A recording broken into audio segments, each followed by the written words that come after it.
Today is June 28th, 2021. I am Yiyi Yang, an intern at the Houston Asian American Archive. We are pleased to be documenting Suman Gautam's oral history today. Thank you, Suman, for joining us. You're welcome, and I'm glad that you guys are having me. Yeah, so we're starting from the very beginning. When and where were you born? Where I was born? Mm-hmm. Yeah, I was born in a tiny little village in Nepal. It's it's a tiny little village. I was born in 1983. So, yeah. Yeah, so how would you describe the household you grew up in? Your family members in your house? We were a six family, small, not quite small, but we were four siblings total, and it was okay during that time. A lot of struggle, but we managed to survive. Yeah, how was your relationship with your parents and siblings? Uh, it was good. I mean, we're pretty close. Like we are pretty social people in Nepal. We like to be connected with our family members and relatives and friends. So it was pretty good. Okay, what are some of the memories you have with the neighborhood you were living in? Some of the memories. I would say like when I was in my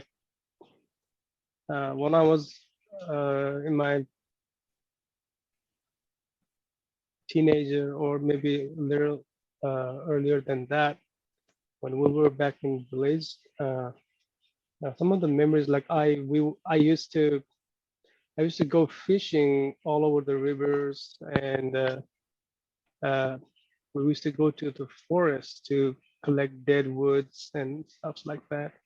I yeah, I can hardly remember a lot of things, but yeah, those are the things I can still remember. What was the language you speak growing up? It's Nepalese. Mhm. And can you tell us a bit more about the educational preparation you received in Nepal, like your primary school, middle school? Uh, yeah, so from the very beginning, we all of us, like uh, four siblings, we went to boarding school. Although we were not really rich uh, that time, but my father thought that going to the better school was necessary. So um, it was a uh, it was a decent school, I would say, but and we went in that village, and then after that, it was until my fourth grade, and then until that, after that, I moved to city, the capital city of Nepal, and then pursued my further education there, still in the boarding school.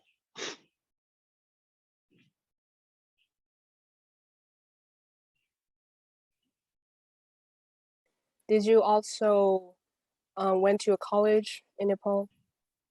I did went to college as well. So before I came to US, I had a master's degree back from Nepal, and then I got another master's here from the US. Yeah, how was your college experience in Nepal? It was good. It was memorable, I would say. The high school was pretty memorable. My undergraduate or the bachelor's was very fun. I chose to study geology, and during that time, I had an opportunity to travel a lot throughout the country for the trip, like for the geological studies and stuff like that, and that made it very fun. Yeah. How did you make that choice of studying geology? It goes back to actually when I was in my high school. Um, I was taking this private uh, tutoring with a teacher um, for maths and sciences, and then he turned out to be a geology. Geology was not very popular subject of studies in Nepal. We only have one university that provides geology program, I think, and in the entire country. So it's not many people is heard about it. And then, but then I got to know about this with that tutor, and then from I don't know, from that it became just it just stick to me, and then I decided like when I like finished my high school, I would probably pursue geology degree. Mhm. How was your parents' opinion of you studying geology? Are they supportive? They were not happy at the beginning because it wasn't very popular and it was not really demanding like medical doctor or engineers. So yeah, they were like they made a fun out of me at the beginning. They only realized that until they didn't realize that it was good until I came to US. But then back then they were not very like they would not discourage me, but then they were also not very you know super excited about. Okay. What kind of food, music, and religious practice did you experience growing up? Uh, Early in my childhood, we were Hindu. I don't know if you are aware of it, which is Hindu is the main religion back in Nepal and a lot of the South Asian countries, right? So, but then when I was like 10 or 11 years, my parents they converted to Christian. So and so I did go to churches for a couple of years, but then after growing up, after being able to think about myself, I decided to not to choose any religion. So I'm not a really religious person at the moment. And about food, yeah, we have our own food culture, and that's pretty. There, there are some varieties of food, but one of the food that I would mention is the actually is one of the most popular food in Nepal, but which seems like which is come from China actually, or yeah, from Hong Kong. It's we call it momo, and it's actually dumpling.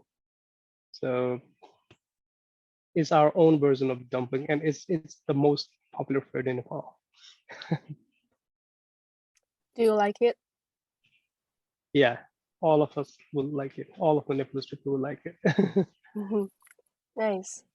Yeah, Um, as far as I'm concerned, you are probably the first Nepalese that our archive is documenting. So I might ask some more questions about your ethnicity, if that's okay. sure. Yeah. So what kind of games did you play with your childhood friends? The popular one are soccer, ping pong.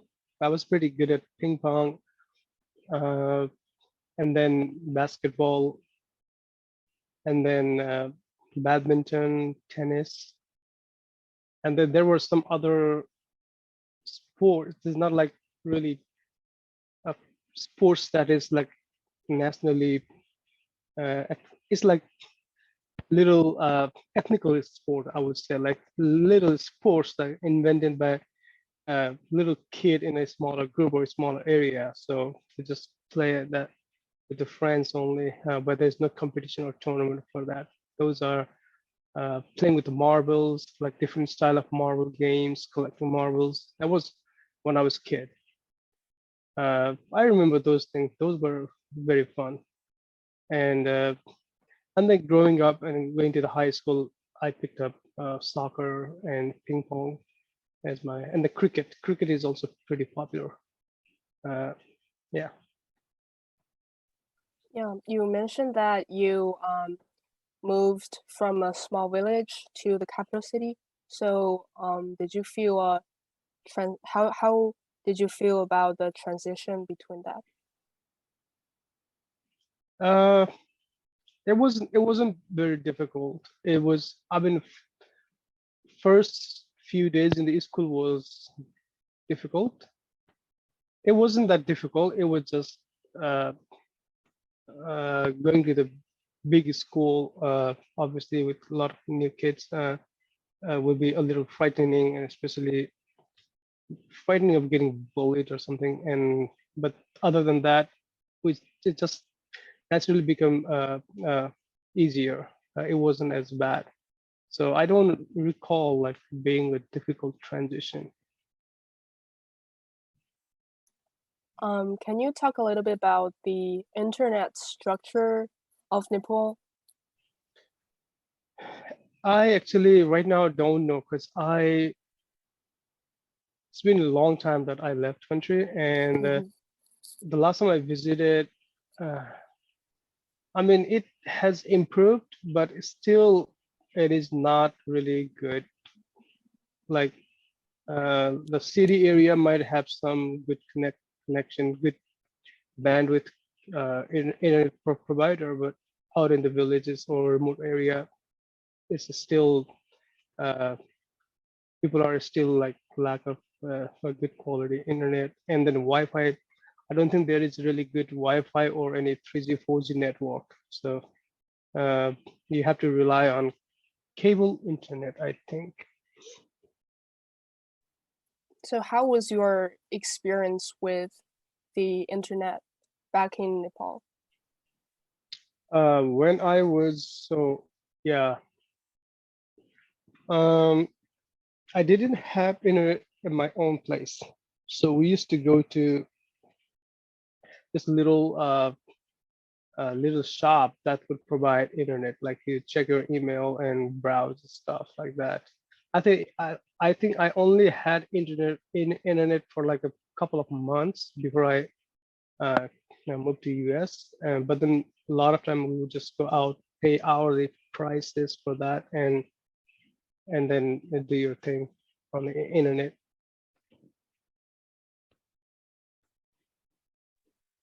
And what kind of educational system was Nepalese education? For example, is it based on the British model or something else? Yeah, for the university education, it is based in the UK curriculum. It was based on that, but I think it is changing slowly. When I had my undergrad or master's, our program were like a yearly program. So you have a first year, second year. There is no semester system at that time. Some institution provided in the semester system, but most of them still were yearly, which is based on a UK system. But I think now it's changing. A lot of university has adopted a semester-based system. So Okay, how about middle school and high school education? that I am not really aware of, like how. I think it resembles to what it is in India, and I don't know what Indian system was. I assume it is still a UK based. No. Do you recall the history classes that you were taking? Maybe there are some evidence from there. No, vaguely. It was only in the middle school I took history. We didn't have to take any history in our undergrad. So our undergraduate, we will still strictly go to, like even in our high school, we will select what kind of stream that we're going. Like, do you want to be a science major, or you want to be a humanity, or like from the high school we would choose that, and then after that, yeah, there is no history or any classes. So yeah, I don't recall any history classes. A lot of the history classes that I took in the middle school, they were, I think they were very ancient history. It's I don't even remember anything. That's fine. Yeah. Another question: what are some of the values that your parents emphasized during your upbringing? I don't know, high education was primary values, and then of course be socially respectful and respecting other people. Like a lot of relatives would come and then have to, like, show some respect to elderly people and relatives and stuff like that. But mostly social values and the education. And then of course my parents would uh, want me to follow strictly Jesus, which I didn't. So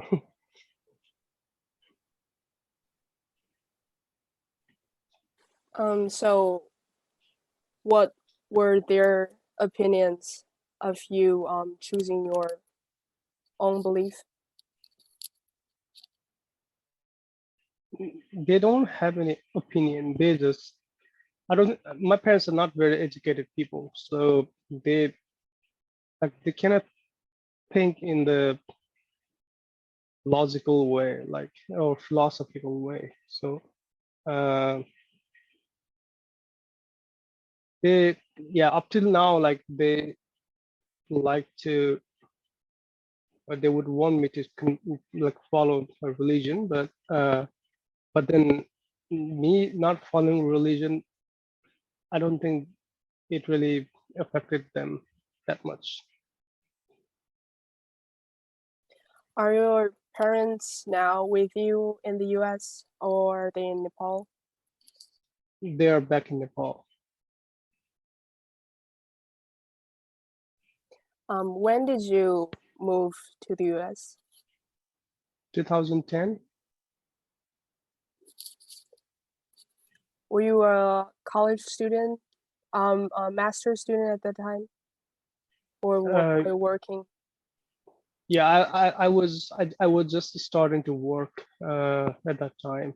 I was already graduated, and then at the same time I also applied for university in the US. What were some of the challenges that you faced moving to the US? Uh, the main challenge was I think it's just the transportation was the main challenge, because when I came to US, I I didn't have any financial problem because I was supported by university, and so that was okay. But then back in Nepal, a lot of us won't have a private car or any means of transportation. So coming here, it was like for at least for a few years, like actually for 2 years, I didn't have a transportation. I didn't need it, but it would have been make life easier, and that was main challenge. And then of course, new country, new region, being socially aware of things, what is happening in US culture, and that of course will be challenging, and that's slow process to learn.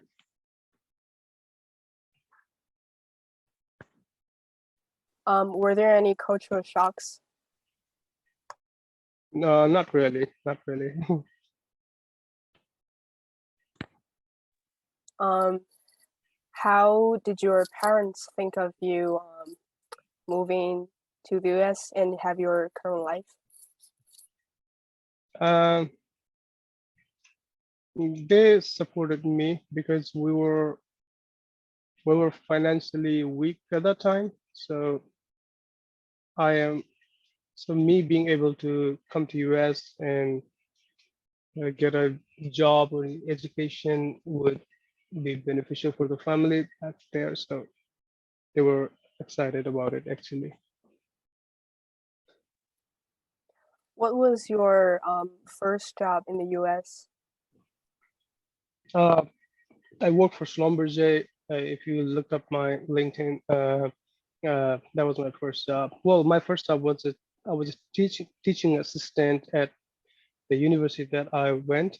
So, but then that's not really a job. It's just a part of the program. But right after the graduation, I joined Schlumberger, which is an oil and gas company, and uh, that was my first job. Yeah, I noticed that you have spent almost 8 years of your career with Slumber, um, and that might be a long time commitment for a young professional like you. So, do you plan on continuing your career in the same field? Yeah, actually, well, I am no longer with Schlumberger, and it's pronounced Schlumberger. Actually, it's a French Okay, name. Uh, yeah, I'm no longer with that, but yeah, I did spend a long time in 8 years, and I am currently trying to switch my career to the tech field. Although geology or geophysics that I did was still tech, but I am now uh, looking for to change uh, career. so why did you decide to make a change? Uh, well, there are a lot of things. After working for 8 years, it's it was natural for me to seek something new, and uh, and also I've been in the oil and gas, and which has been very unstable field. So something fairly stable field that I am looking for, and it is really the main reason is it's really uh, narrow and focused, and especially in oil and gas only. So I just wanted to diversify where I can contribute. What do you think is the near-term or long-term prospect of oil and gas business in Houston? Uh, well, I mean, oil is gonna be there for a while, so it's not gonna go immediately away. But uh, from my side, like my field of study, like geoscience, is getting difficult every day. So and that's why there is a lot of business has been down on that side. So it's not looking really good at the moment for the near term. For the long term, there might be still some jobs available, some works, but it's really uncertain, and it also depends on uh, the government administration, whether it's the Democratic or Republican, and yeah, but there will be some businesses still out there, but not as lucrative as it was 5 years ago. Do you think Asian American professionals are well represented at Schlumberger? Yeah, I think we had a lot of Asian American people in my work, especially. So it was pretty well represented, and especially in the highly technical field, there was pretty good presence. Were there any specific examples or cases that you recall? My last manager was the Chinese, and then a lot of my colleagues I remember are from China or Taiwan, and a lot of Asian and India. And yes, I think at least my company is really very diverse company. It has a lot of ethnicity. What do you think is the best way for minority to be recognized in a major corporate environment? That's a difficult question. Well, I mean, well, in a lot of technical field, although at a mid-level, there were good presence of Asian American, but on a higher upper management, there wasn't, there is not, there is not still, it's predominated by European. And so in that regard, yeah, if the upper management also had more diverse presence. I mean, there were some Indian people or Middle Eastern people, a few here and there, but it's still, in general, the upper management lacks Asian American community. So, and that's where it needs to be in my company. But what can we do about it? I mean, it's a bureaucratic company, so it just takes time, and you have to make your way up. And if you're not born here or grown up here, then one of the barrier could be language. And I recall like a lot of my uh, Chinese friends, they were brilliant people, but they were having issue with communication, and that makes a huge difference in the companies like Schlumberger. If you don't speak up, you will be left behind. So improving language or communication would help. So you are now a data science fellow, right? What do Yeah. you do in that school? Can you introduce a little bit? So I don't know if you know about it, but it's a new emerging or a new hot field in the US right now, and everybody is like want to be data science, but it's basically working with data, getting meaningful insights from the data, and finding something of the business value for a company. And so basically a data science is a form of using mathematics to the business problem. So we use a lot of statistical and machine learning techniques to predict something from the data. Hopefully that helps business. So do you work physically in New York or remotely from Houston? It is remotely, and the program has ended right now. So I am actually going to change that profile soon. Yeah. So can you talk a little bit more about this school that you were doing the program with and the reason why you decided to be affiliated with that school? Yeah. So when I was at Schlumberger, I started exploring this data science or machine learning, and and when the pandemic hit last year, I was let go. There was huge layoff, and then so at that time I decided I should invest more time in getting proper education, or and instead of going to a grad school which would take 2 years, I decided to go to boot camp, which would uh, finish in about 5 or 6 months, and be able to get more experience with that subject as soon as possible. And that's the main reason that I chose to go to the boot camp. Do you think you are well prepared now?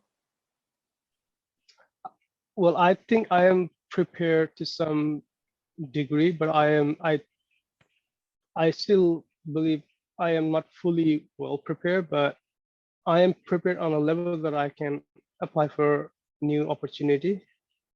and also I'm in a position to that I can provide uh, the experience to actual problem that I can solve, but I can do more with more education. So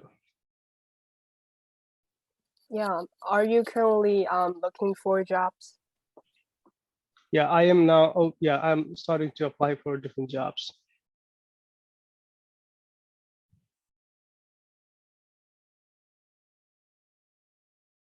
Okay.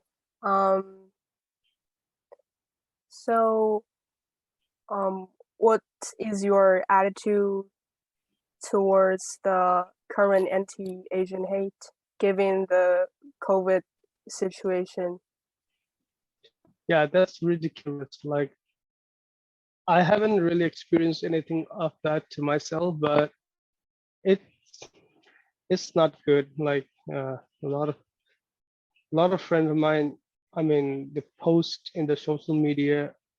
I don't know if they encountered the same situation or they just saw other being in this similar situation, but it's very bad thing to have that kind of behavior against some particular race about and that's America, and what can you expect from uh, this wide uh, range of people that you're living in with? So there are a lot of people which support international community, but there are a lot of people who don't. So it is sad to see that kind of things happening, but it is also, I'm not completely like shocked that people still do that. What were some of the worst situations you have experienced since COVID? Um, I personally haven't really experienced any situation other than getting laid off. So yeah, uh, since I'm not really going out, I haven't really experienced any bad uh, behavior from people yet. So I'm lucky in that regard. Yet I don't have to really experience, but especially in Houston, it's not bad because Houston is a very diverse city, and so it's uh, really hard to. At least I haven't really experienced anything like that in this city. So not going out pretty often means you cannot socialize with other people. Did that have a big impact on you? Uh, yeah, I mean, I think everybody is having an impact by that, not being able to go out, have fun, and I mean, you can go out if you want, but people are being self-aware, and so that not risking themselves by going out in a public uh, meeting, or especially especially going out to the restaurants and bars and other stuff like that. Yeah. Besides Houston, what cities in the U.S. have you been stayed for a fairly long time? It was near Chicago where my university was. I stayed there for 2 years. So, are there any differences or similarities between them as they are all big cities? Yes, it's very different. So, well, I didn't spend in proper Chicago. It was a small suburbs of Chicago, so it was a small college town. And so in US, like if you go further north and further south, it's very different. Like here, it's very diverse.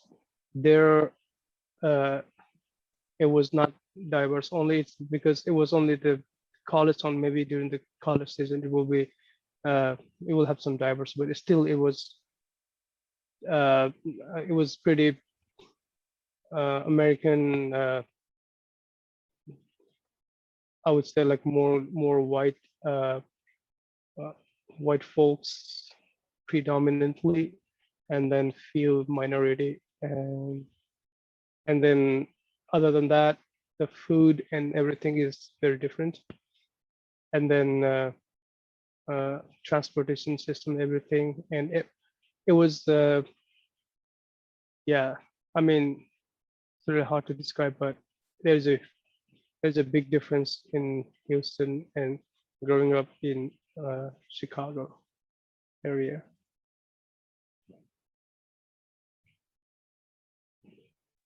And of course, the weather and climate, it's winter, it's snowing, freezing over there most of the time. While in Houston, it is hot as hell. So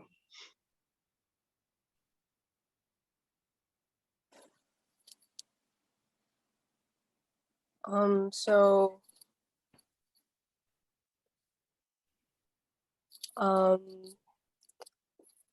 we can talk about your music a little bit now. So how did you first become interested in music?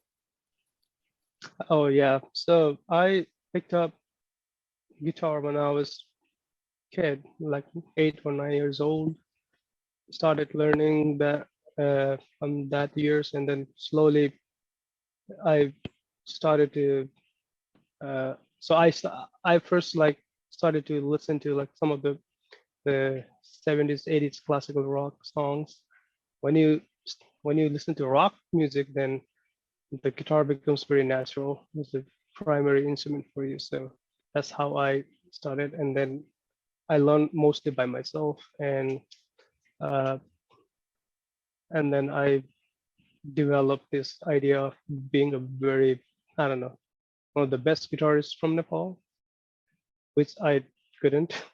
And but yeah, and then I had a choice if I wanted to be a full-time musician uh, or a scientist or whatever.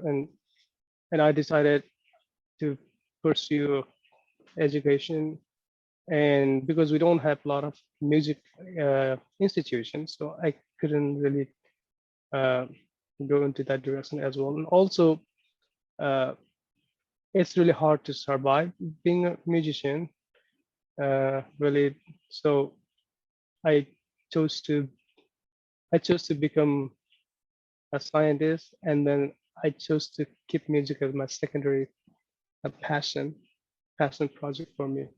But I never abandoned it, so I kept playing it. And then I started learning more about it, and then starting to compose music from back then. I didn't like write any or recorded any album back then, but then I had all these memories of tunes and melodies that I composed. And then after I came to US, became financially stable, and then be able to buy some stuff that I could make a small studio at my home. And so, and then I started like going back to my old memories and started to put them into the song and whatever. And now I am collaborating with different artists from Nepal and then here, and creating music. And I already published a couple of songs, and then I'm in the process of publishing few songs. Actually, one song would be uh, published next week, hopefully, and then album coming up soon. Great. When did you first start composition? I'm sorry, can you repeat again? Composition or competition? Yeah, composition, composing music. Composing. So when I was in my undergrad, bachelor's back in home, at that time I started to improve my playing, and then I also started to compose the melody at that time. So I would say at the age of 19 or 20, something like that. Were there some friends also into music with you at that time? Yes, we had a small band back home. We would perform at our school program and college program, but as soon as I moved to US, and the band is now no more. We didn't have a particular name for it, but we had a group that we played together, have a jam session. If we were all together now back home, we would have been official band at this time, but unfortunately that didn't happen. Are there some artists or music groups that has influenced you a lot? Yeah, a lot of my music is influenced from European music. So I listened a lot of European band from Germany and Nordic countries, and I'm also really like into like a folk music, but then at the same time I'm also like into hard rock and this kind of music. So these bands from Europe, they combine both. They bring their folk melody and they put them into this hard rock metal music, and then they are driven by classical music as well. So it's like a very blend of all this kind of style, and that was the reason that or those are the typical band that inspired me and in my composition as well. Some of them I would, if you want to know, then like one of the band that I was inspired is a Blind Guardian from Germany, and there are some other band from Norway and Finland. They have this weird uh, Finnish name, but yeah, those bands inspire me, and very few American. I was not very much into American band, except there is one band. Of course, Metallica is very popular, but I wasn't really fan of that. I was fan of Megadeth, which is a heavy metal band, and that actually is, I would say, one of the biggest inspiration for me, especially the guitar, improving my guitar playing. So, is your current music genre similar to those that you like? Uh, I do them also, but I have now a very wide taste. I do different kind of genres. So I also like slow indie style music, really mellow. So I am currently doing multiple genres. I would say like I have very uh, uh, a mellow style genre that I would keep it to myself, and then I have this a band that I formed recently with a friend, and then which is more towards rock and heavy metal with folk influence, and then I also do instrumental. Like there will be no voice, just the instrument where I would play guitar or arrange different kind of instruments. So Are you currently in a band now? yes, I am. We just opened an Instagram account for a new band uh, last week actually, and then yeah, but it's a band. It's a band, but we don't have like a official band member. It's only two of us, and we do all of the work.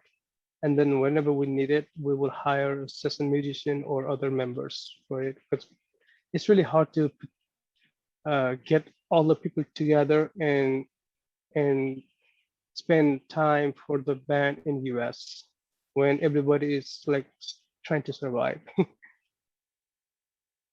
So, are these people, are you working remotely together mostly? Yeah, yeah. So yeah, well, it's mostly remotely. Especially the band consists of me. I do a lot of I do all the musical part, and then I have a singer who is from another city, which is Austin, and we do a lot of work remotely. But then Austin and Houston are in a driving distance, about 2 hours and 2.5 hours. So and time to time we meet up together and we just plan things if we needed to. But then both of us has have our own little home studio, so we just work from home and share our work. Can you talk more about that friend? How did you meet and when did you all decided to make music together? Yeah, that's interesting. It was 2 years ago. There was this little Nepalese gathering in Houston, and that friend of mine, he was there performing. He was performing for the crowd, and actually there was a popular singer that came from Nepal to here for perform, and so and then my friend was like supporting the artist who came from Nepal, and so he was singing, and then right after that I went and talked to him, and then we like shared about ideas, and then I invited him next day to my apartment, and then we just became friends, and then it was after a few months when we actually meet together, and then I came up with some ideas and shared with him, and then we just decided, okay, let's just work on a song. It was a very indie style, very slow pop song that first we started to work on that, and after that, one day I came up with this tune, which is really, it has a folkish melody, some kind of folk melody, and I shared with him, and then he just like randomly like pick a few words and just sang to it, just like a one-liner, and then that's how like, okay, whole idea of album is that, okay, maybe we should just like work on this one and make a whole album about this, and so from that we're currently working on completing an album. We already recorded a couple of songs, so we still need to finish 2 or 3 more songs, and then we'll be ready to publish.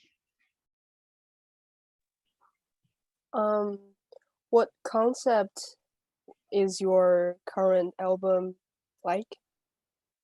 Yeah, it's a fictional character that we in that first tune that we develop a fictional character. This character is from ancient history or our some like your ancestor or something. So there is one character who is your ancestor, and there is another character which is you as your younger generation. And so you're trying to uh, remember what the ancestor is doing, or how the ancestor went through during their time, and then try to correlate that, and maybe can you follow those kind of footstep, and those footsteps the ancestor did was difficult and more like showing that they were powerful entity, or I don't know how to explain, but it's just like, imagine there is a mountain, and then your ancestor is one of the mountain ancestor is a person who reaches a summit of the mountain, like let's say Mount Everest or something, and then he's like, after going through that summit, and he's like descending down, and then eventually in his way path experience a lot of things, and eventually coming to the end of his life, finally finding, or finally in a deathbed or something. It's a whole like story of like something like that. So and then there's a new character like, oh, here's your ancestor, this is the story of ancestor, and here you are now. And then those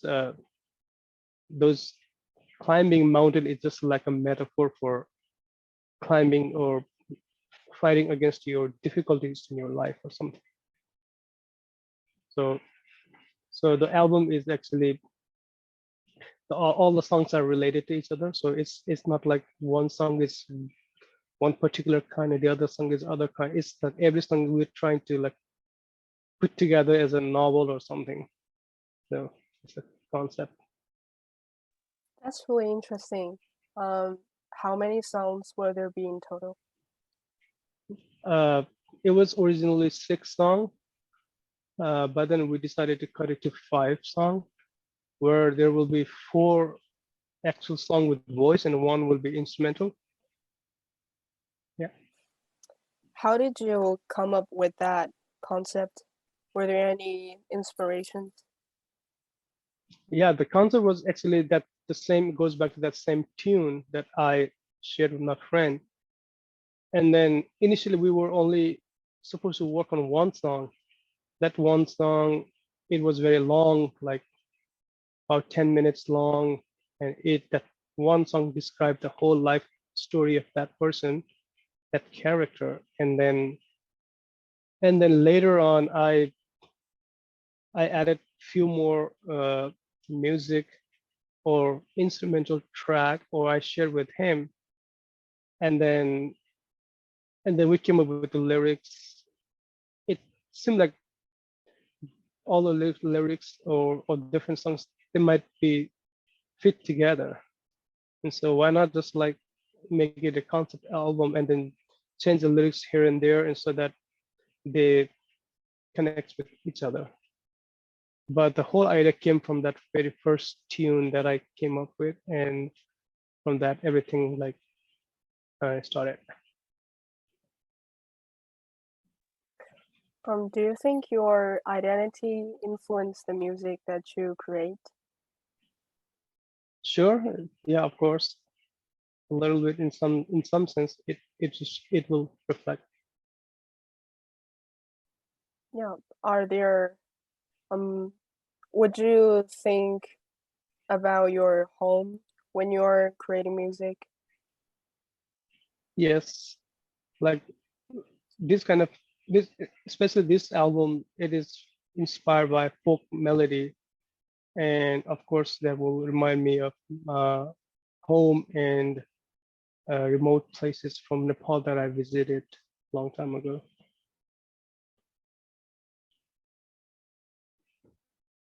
I'm also curious, what are the lyrics about? How do you come up with the lyrics? Uh, yeah, so the lyrics is it's not love song or anything. It is story, right? It's a kind of a based on novel, and so the one of the song, for example, is about uh, the climbers of the Everest. So in Nepal, we have this ethnical group who lives in the higher altitude region, is pretty close to Tibet, and these people are they are known for uh, their ability to climb the top mountains. So they are uh, the champion of that, right? So I wrote that song a long time ago, actually, the melody, and then later on I added the lyrics on that. And so basically, based on that, we were creating a character around those people that who climbs the Mount Everest, and so they are the winner, and they are the people with such a immense power. And so initially, the song was originally like dedicated to those people, but I just like modified it to represent a character or something like that. And then, so that's a one song about the mountain song. And then there is another song, it's called a desert. It's not, the lyrics are in Nepali, so I'm just saying in English meaning of that. So desert is like you're a character, you win you scale a mountain, you win you got the victory, right? So but then what next? What is your biggest mountain? Or but then we're just trying to say the next step is like there is a lot of places that are like a desert, meaning that a lot of people's life is in trouble, or there is a big struggle lying ahead. How do you, what can you do about that? How do you turn that desert into always is. And that's the next challenge. So, and then one of the song talks about that, about overcoming challenges of a desert life or something. And then one of the song talks about, so you win the, oh, you went to the highest. So getting up to the Mount Everest means that in your general life, you got to your highest point, and then what next? So that talks about like after you, I'm sorry, the kid is crying. After the success, the character is going downhill, and he's experiencing different things, and he describes the things in terms of nature and beauty along the nature, but those are correlated to your life as well. Like you went to the highest point of your life, and then now you are going down, and you're experiencing other stuff of life that could be related to your relationship or your marriage and your friendship and everything. So that's kind of an analogy that can be made. Yeah, the lyrics are mostly metaphorical. Do you put your personal experience into that, into the music creation, the lyrics, or something else? Not on this. I usually don't.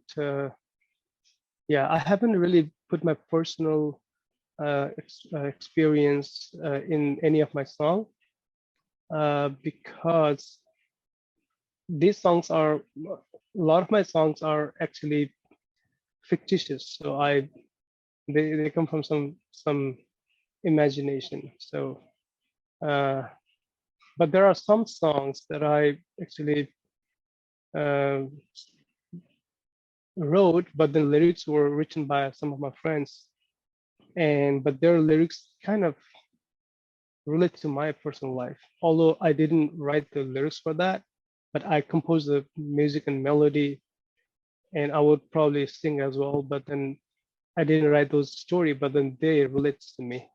It kind of interesting. Yeah. I don't know when I'm gonna release them, but at some point I'm gonna release them. Can you give us an example of how others' lyrics relate to you personally? Yeah, there's one particular song. It's a very sad song, tragic song. I would say it's very sad. That's why I'm really reluctant to publish yet. Um, yeah, it describes it. It describes a lot of events that happened to me that I went through a few years ago, mostly related to a breakup of a relationship and stuff like that. But then it might also relate to other people as well. So not just me. I noticed that you were in a program called Confluence, right? Can you Yes. introduce that a little bit? When, where did you learn about it? Yeah. So the Confluence is a small program hosted by uh, a band from Nepal. Who is one of the members happened to be or my friend from the past, and then they started this program after the COVID, no, before the COVID, but then they started this year or last November that they decided to do it remotely because of the COVID, and they also decided to include some people there. They were originally like focused on Nepalese artists only, but last year they also decided to include like international artists or who is not from Nepal because they were doing remote, and basically they were trying to uh, bring together upcoming artists or new artists and make them go through some or make them or teach them how to interact with other musicians, and then through the process come up with new songs, and hopefully new songs, or at least you will learn about collaboration with different artists. So in that program there were 6 people, and 6 people divided into 2 groups, 3 and 3. And so after that they were or we were told that it would be nice if we can come up with some songs. So three of us, we just like started working on songs, and then at the end of the program, we composed songs and released them. What kind of song did you contribute? So for that program, there was this singer. He originally came up with some lyrical idea that he already wrote, and he also had some melody for it. And I took it, and then we decided to modify it. And because I was not contributing on singing, but I was mostly contributing on arrangement, and so I also added some lyrics and melodies, and then modify the song a little bit, and then adding instruments and everything, and putting together a song. And the song is about nature. It's a one person's imagination of the nature, and so it is somehow driven by folk melody as well. So it has a combination of some of the folk melody, pop melody, and then a little bit of a classical melody as well. What have you learned from that program, collaborating with others? Yeah, it was very interesting, and especially learning from countries like Nepal, that there are so many good artists, but they don't have a mean of expressing their talent easily. Because I'm here, I have at least some instruments and recording studio at home that I can quickly come up with idea and share with people. But then back home, they don't have that kind of facility, and so it's really hard to sometimes to really collaborate. And so although people are talented, but the financial burden is one of the biggest challenges, especially in countries like Nepal, to really collaborate. And then also like being respectful of the other people's idea when you collaborate. Yeah. How do you think we can make Nepalese musicians be heard more wildly? Through creating more of these programs, or are there other ways of doing that, in your opinion? Yeah, I mean, especially in the US, our presence is very low, and one of the ways that we can do is that invite some of the bands from Nepal, and like for the performance as a cultural program or something. And we rarely do, like a lot of, if one of the reason is that there's not many Nepalese crowd, so that not many bands comes here to perform. But then for international crowd, yeah, somebody has to take initiative and maybe invite those to program. That would help them to actually be known. Yeah. Do you think the representation of Asian musicians needs any changes? Uh, you mean like representing in US, Uh, or like? in US or in the world? Yes, I mean, I think that's very obvious, but it needs some changes. But then uh, it is also difficult, that I understand. But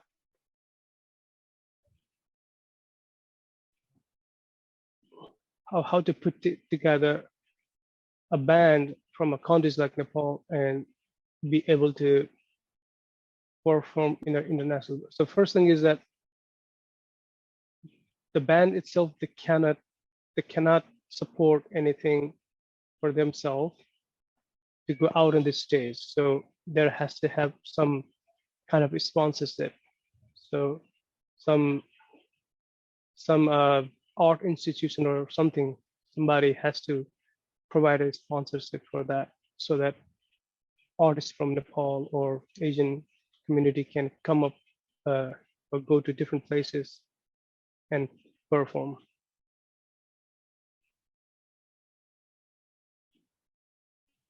Yeah. So how do you keep the balance between your daytime job and music? Yeah, I mean, it depends. Like at this point, I invest in music when I am like inspired by something, right? So it's not like everyday thing that I do music. It's like maybe a weekly thing or maybe a monthly thing. Sometimes I am very much busy in my uh, corporate life, then I will forget about music. But once in a while, excuse me, something will inspire, and then I will pick up my guitar or my recording interface, and then I would just like uh, come up with something, and then I will work on that. So it's not really that hard to balance. The only challenge is that when you have to put together something and you want to publish, but then when you're working with someone with collaborating with, and they have to like you have to make everybody happy, and that is difficult. So that will take time. But personally, um, it hasn't been that difficult for me because I do not give a lot of uh, hour for music. I only put hours when I'm inspired. What usually inspires you? Usually, it's a mood, like a particular day or something. If I'm feeling good about it, and then I'm listening to some songs or tunes, and some songs are really good. That just connects to you. And then from there, the new things start to pop up in your head, and then that's how it works for me. What else do you like to do outside of work and music? Oh, a lot of things like go out in the nature, hiking and stuff. Photography is another passion of mine. I do a lot of landscape, nature related photography, and food, trying different foods. That's a big part. And then learn. I study a lot actually, quite a lot. Um, I don't read many novels or books, but I read technical stuffs outside of my work. Yeah, I see there are a lot of photos that you take on your website. They're really amazing. So how did you first pick up the skill of taking photos? Yeah, I went on a trip to Arizona a couple of years back, and then a friend of mine was taking this amazing, brilliant photos, and then after that I came back, and after a year I broke up, and then that left me sad, and then I needed to do something, and then I bought camera and started to use it, and so then it just felt good, and then I started going out to the nature and taking pictures and try to improve my skills of photography, and it was just like another music project for me at this point. So uh, I spent a lot of hours in learning the techniques, and then going out and trying that different kind of shots, and then buying new camera gears. But mostly I would credit that to this one friend of mine uh, when we were visiting Arizona, and based on his photos, I was inspired to. Uh, So you mainly take photos of the nature, or are you also interested in taking photos of people or other stuff? yeah, I mean, mostly it is nature, but then once in a while, I would also take picture from my friends, or if somebody hires me to do like a small gigs. So yeah, I have done like a couple of paid photo shoot for some friend of mine. But I'm not really a professional photographer, but I do that if somebody asks for me.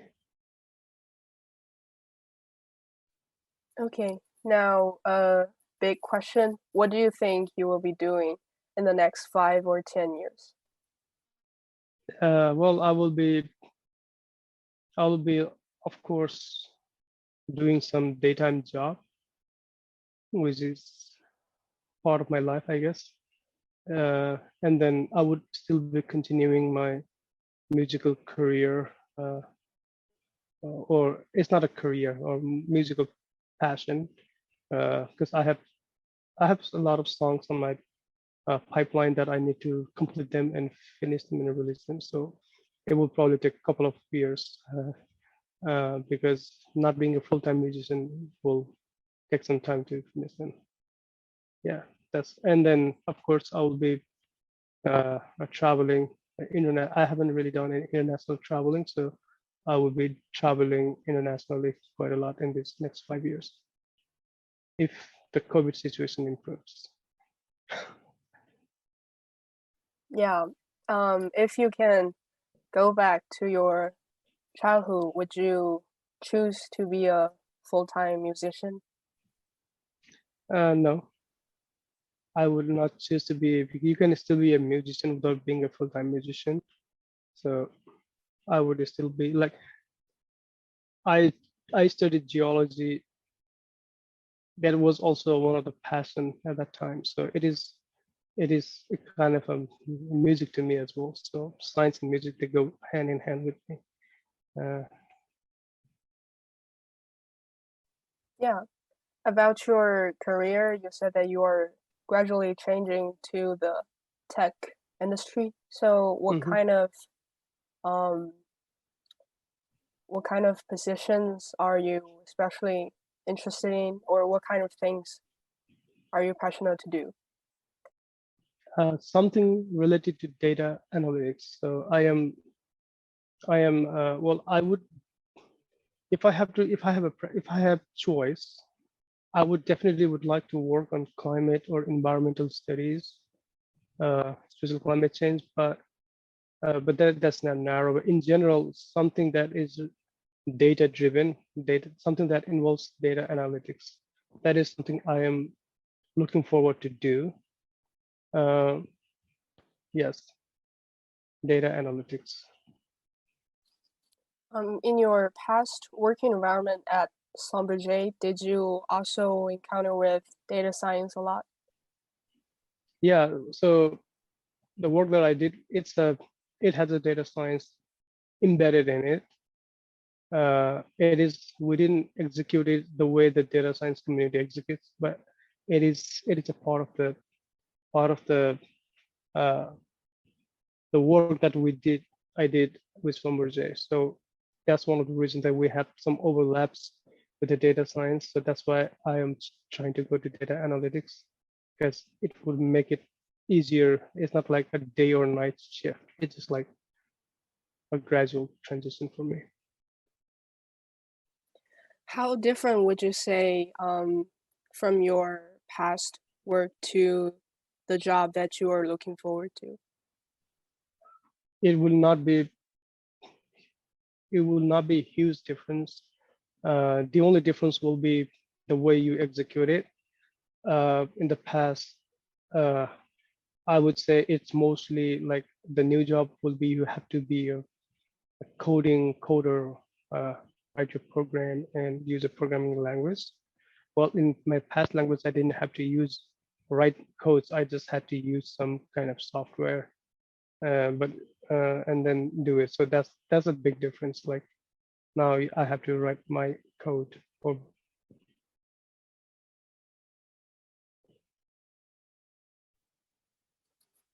Yeah, from your perspective, what do you think of the amount of false information these days on the internet? And what do you think that can be done from the technological side of things? Yes, there is a lot of false information. Some of the technology even allows you to do false thing.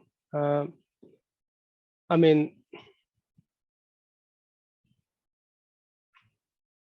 well, I mean, raising awareness to the people is what you can do.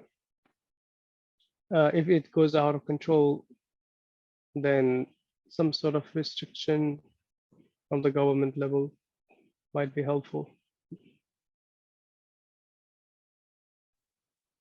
Yeah. Okay, I have no more questions for now. Thank you so much for the interview with us. Mm-hmm. Sure. Thank you for having me. Hopefully you Yeah.